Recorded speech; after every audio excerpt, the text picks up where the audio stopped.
Hi hi guys, guys. Welcome to Pakistani family reaction में। उम्मीद करता हूँ आप सब खैरियत से होंगे, जाओगे, खुश होंगे, आबाद। मेरा नाम आजाद है। मैं नाना यार भाई साहब, पाकिस्तान ने लाखों टन चीनी मांग ली है भारत से, भारत के कदमों में गिर ना कर। यार, ये तो बोलते थे हम लेते नहीं है इंडिया से। तो ये क्या सीन निकल कर आ रहे हैं? हाँ ना यार, इन्होंने तो 2019 में बंद की थी तो फिर शुरू हो गए भाई क्या भाई, दोबारा इंडिया के कदमों में गिर गए हो।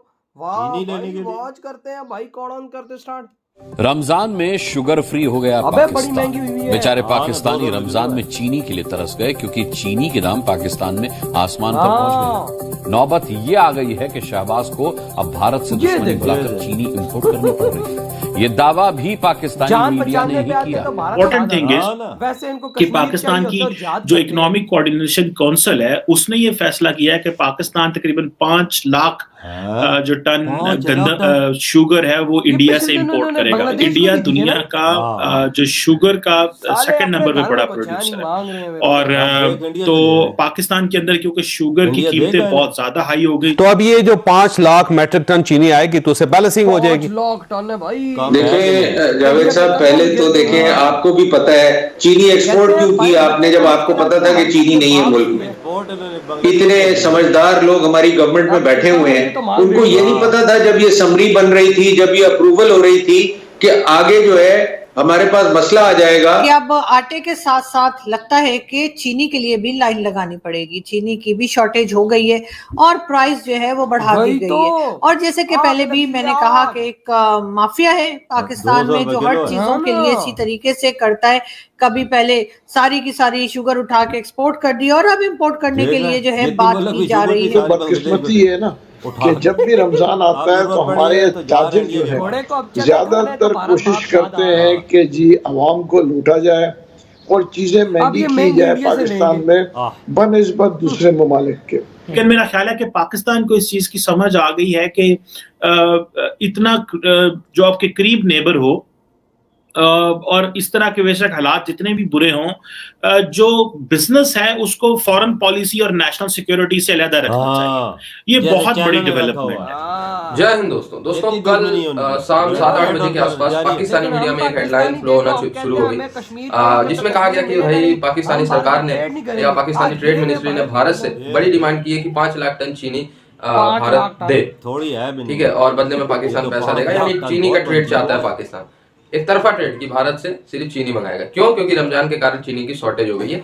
ये जो है मीडिया में खबर गर्दिश कर रही है। अच्छा, भारत सरकार ने अभी इसमें कुछ भी हाँ ना या कितना चीनी पाकिस्तान मांग रहा है हम देंगे नहीं, इसको लेकर भारत सरकार ने भी कुछ नहीं कहा। पाकिस्तानी मीडिया में खबर गर्दिश हो रही है। अच्छा, पाकिस्तानी मीडिया खुद को जलील कर रहे हैं, कह रहे हैं कि यार हमने तो पहले खुद भारत से ट्रेड बंद किया, ठीक है, इसके बाद अब हम खुद ही भारत के घुटने में जाके कभी चीनी, कभी दवाई, कभी वैक्सीन, कभी गेहूं, कभी चावल ये मांग रहे हैं। दुनिया हंस रही है पाकिस्तान, ये पाकिस्तानी मीडिया खुद कह रहे हैं। लेकिन क्या करें, भारत के बिना इनका गुजारा भी तो नहीं होता है। अगर यही चीनी, फॉर एग्जाम्पल, अगर ये यही चीनी चीन से खरीदते ना, पहली बात तो चीन इनको इतना चीनी देगा नहीं, और देगा भी तो भारत से 3 गुना ज्यादा रेट पे देगा। और सऊदी यूएई से तो ये चीनी मंगाने की औकात ही नहीं रखते, बिक जाएंगे अगर सऊदी और यूएई वगैरह से चीनी पाकिस्तान बेचना पड़ जाएगा हमें। शहबाज को भारत के आगे चीनी के लिए इसलिए हाथ फैलाना पड़ा क्योंकि पाकिस्तान में चीनी 180 रुपए किलो मिल रही है और इस रेट में भी चीनी आसानी से कहीं नहीं मिल रही है। मुमकिन है कि आगे भी पाकिस्तान भारत से बहुत कुछ खरीदे। इसीलिए तो पाकिस्तानी अवाम अब डिमांड कर रही है कि भारत से दुश्मनी भूलकर व्यापार को आगे बढ़ाना चाहिए ताकि रमजान में राहत मिल सके।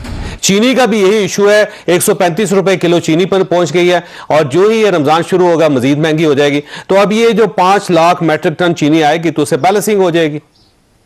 देखें जावेद साहब, पहले तो देखें, आपको भी पता है चीनी एक्सपोर्ट क्यों किया आपने, जब आपको पता था कि चीनी नहीं है मुल्क में।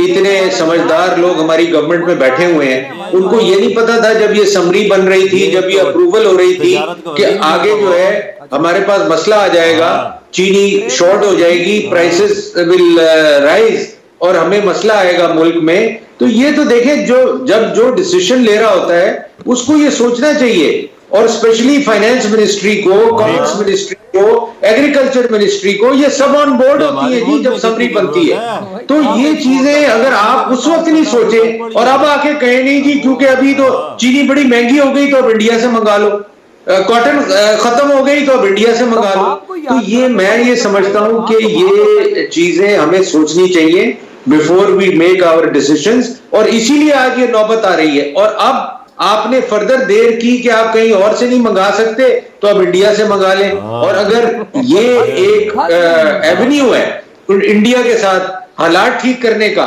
तो वो भी एक बहाना है कि जी ये तो नजदीक है, कल हम खोलेंगे, परसों चीनी भी आ जाएगी, परसों कॉटन भी आ जाएगी, हालात पाकिस्तान के ठीक हो जाएंगे। मगर सर अगली चीज जो होगी वो वैक्सीन होगी, क्योंकि वैक्सीन हमें किसी जगह से नहीं मिल रही। तो इंडिया के अंदर वैक्सीन वाफर मिकदार में है, वो पूरी दुनिया को सप्लाई कर रहा है।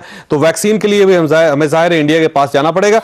और नबासा ये फरमाइए, क्योंकि आपका ताल्लुक ही मुल्तान के साथ है, कॉटन का सारा इशू वहां पे, लेकिन गवर्नमेंट के बारे में एक तासुर ऊपर रहा है कि जब ये एक्सट्रीम पोजीशन लेते हैं तो सबको पता होता है कि इन्होंने वापस ले आ जाना है, इन्होंने यू टर्न ले लेना है।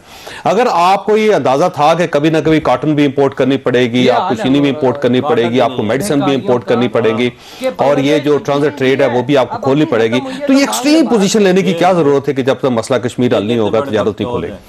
बिस्मिल्लाहिर्रहमानिर्रहीम, thank you so much sir. पहला तो जवाब ये कि जैसे मानी साहब फरमा रहे थे, और मैं भी छोटा मोटा एक जिम्मेदार, कपास और जो शुगर केन है ये दोनों फसलें एक ही टाइम पे चलती हैं सर। अनफॉर्चुनेटली जैसे मानी साहब फरमाया कि जी 14 मिलियन से जब 9 मिलियन पे बेल्स आई, इत्तेफाक देखिए कि हमारी जो टेक्सटाइल एक्सपोर्ट्स हैं इस वक्त 10 अरब डॉलर सिर्फ इस 8 महीने में उसकी एक्सपोर्ट ज्यादा जा चुकी है।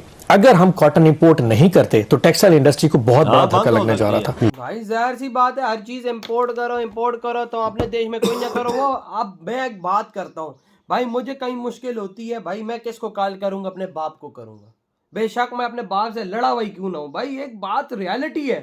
जब एक घर में ऐसी चीज होती है तो भाई साहब, जब सगा बाप हमारा भारत है तो भाई हम भारत को फिर कॉल नहीं करेंगे तो किसको करेंगे? देख ले, अपनी चीनी इन्होंने एक्सपोर्ट बांग्लादेश को की है, और इंपोर्ट कर रहे हैं इंडिया से, और मोदी जी के कदमों में गिर पड़े। 25 करोड़ पाकिस्तानी गिर गई भाई। मोदी जी हमें चीनी दो, चीनी 5 लाख टन थोड़ी है भी नहीं है भाई साहब। उधर हम लोग अपने यार को ना देते ना बांग्लादेश को, जिसने हमारे पिछवाड़े में छुरा घोंपा था उस टाइम पे। देखो ना, बात तो सच है ना, बांग्लादेशियों ने हमारी मारी थी ना उधर। बिल्कुल बिल्कुल। तो भाई साहब उनको इन्होंने दे दी, और हम लोग इधर पाकिस्तानी कुत्ते की तरह लाइनों पे लगे हुए हैं रोडों पे यार। 200 रुपए किलो हो गई भाई है चीनी। सोचो इतनी सी चीनी 200 रुपए की, साला गरीब बंदा रोटी खाए कि चीनी खाए यार। ये बोलना कमेंट में रख, इंडिया में चीनी के क्या रेट है यार, इंडिया में क्या प्राइस है? ना हर स्टेट से बोलना कि इंडिया में क्या प्राइस चीनी की चाहिए, तो 200 रुपए पक्का है। पक्का जो अच्छी चीनी है 200 रुपए की, अदरवाइज जो नॉर्मल है यार। पहले तो मुल्क इशू देखे जाते हैं, कहा हमारे मुल्क की जरूरत क्या है, हमारे मुल्क में कितनी चीनी पड़ी हो, हमारा मुल्क किस पे चल सकता है। तो चीज हमारे देश में नहीं है। ये वो सारी उठा के जो मुल्क की जरूरत थी वो उठा के बांग्लादेश को दे, और अब जरूरत आन पड़ी है रमजान में तो इंडिया के कदमों में गिर पड़े। ये देखो ना, आप सस्ती दे के महंगी लेंगे। वही बात, जबरदस्त यार। ये हमारा देश है, ये हमारे इस देश का हाल है कि भाई ये बोलते हैं कि हम इंडिया से तजारत नहीं करते, वो इन्होंने खुद ही बंद किए थे, खुद ही गिर रहे हैं। आपने कभी सुना है, कभी आपने इस दुनिया में सुना कि भारत ने गेहूं इंपोर्ट किया, भारत ने चावल इंपोर्ट किए हो, कभी भारत ने चीनी इंपोर्ट की, कभी सुना है आपने? नहीं सुना। उनका देश में 140 करोड़ भारतीयों को पूरा कर अपने देश से निकाल कर दुनिया को दे भी रहे, लेकिन हम भिखारी के बच्चे, हमने तो ये काम करना नहीं है। और देखो काटेज की शार्टेज आ गई, वो भी इंडिया से मंगवा रहे हैं काटन। तो भाई नहीं, ये काटन नहीं मंगवाते इंडिया से या और किसी देश से, तो इनकी टेक्सटाइल मिलें जो फैसलाबाद में बड़ी बड़ी वो बंद हो जाएगी, लेकिन मजदूर वगैरह हमारे बेरोजगार हो जाए। वही तो बात है। लेकिन आज पूरा पाकिस्तान, ये बात हम लोग सच बोलेंगे कि आज पूरा पाकिस्तान भारत पर निर्भर हो गया यार। आज भारत, मतलब भारत ने दिया तो ठीक है, नहीं दिया तो हम खत्म। आज तुम यकीन कर, हम इंडिया के साथ सही होते हैं ना तो इधर कुछ शॉर्टेज ना होती। लेकिन वही बात है ना अबू के भाई, दुनिया इधर की उधर हो जाए, हमें लेना है कश्मीर तो लो कश्मीर भाई साहब। आप हिंदुओं की चीनी खाओगे? हिंदुओं के हाथों की। तो भाई आपके क्या थॉट इस बारे में? इधर वीडियो तुम करते तो